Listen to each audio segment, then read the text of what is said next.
In the last lecture, we introduced the idea of return on investment, or ROI, as it relates to human capital. This lecture will build upon that concept and discuss how to turn human capital into financial capital. The ROI that your human capital can produce will depend on what you are able to earn in the job market. The job you get will depend in a large degree on your ability to navigate the job market.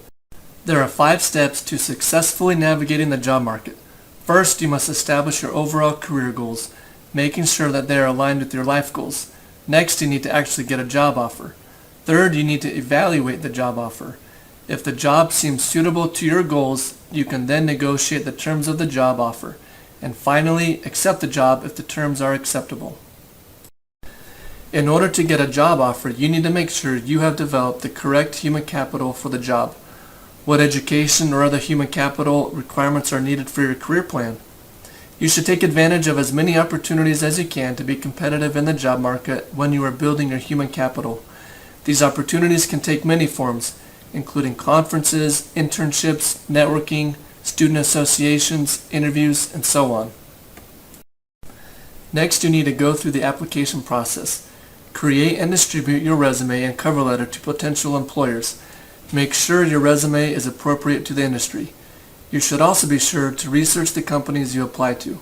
This research can help you decide if the company is a good fit for you, as well as give you an idea of what kind of person the company is looking to hire. You should also estimate what you are worth in the marketplace. There are a number of websites which can help you do this. Consult the course website for up-to-date information on where to find salary information.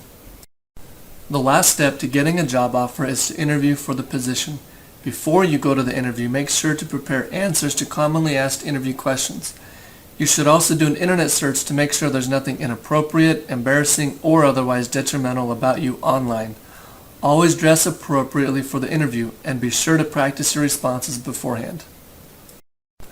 The goal of evaluating a job offer is to establish if the job fits you, your career path, and your life goals.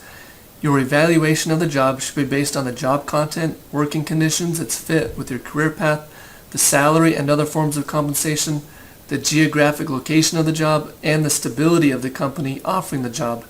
Job content refers to the nature of what you will be doing every day. The working conditions refer to the people you will be working with, the amenities, tools, and spaces where you will be working. The career path fit refers to considerations of where the job might take you in the future, and its potential to get you to the career you want. Salary and other compensation should be considered together as a total compensation package. Be careful not to let high compensation fool you into taking a job that does not fit the other criteria listed here. Once you have decided that a job is a good fit for your life and career, it's time to negotiate the job offer.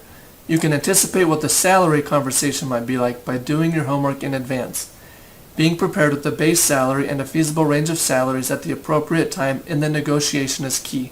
The best time to negotiate your salary is in the middle of negotiations, when they have expressed their interest in you. Try and negotiate before this is too early because it makes you seem greedy when they don't even know if they want to hire you for the job yet. If you wait to negotiate until after you have agreed to take the job, then you are already locked into the deal and have lost any leverage you might have had in the negotiation. If you want to negotiate the job offer, you need to understand where there might be room for negotiation. Do your research and learn what is typical in the industry. Most people only consider the salary when they think about negotiation. However, the salary may not be negotiable at all. There are other types of compensation and perks that can be much easier to negotiate than salary. For example, you might be able to negotiate a signing bonus or a mid-year bonus, an increase in vacation allowance, the hours and location where you work, tuition and training funding, a car or computer or cell phone allowances, free parking, or possibly even professional membership fees. Lastly, before you agree to anything, get everything in writing so that you are certain no mistakes were made in your compensation package. What if you don't get a job?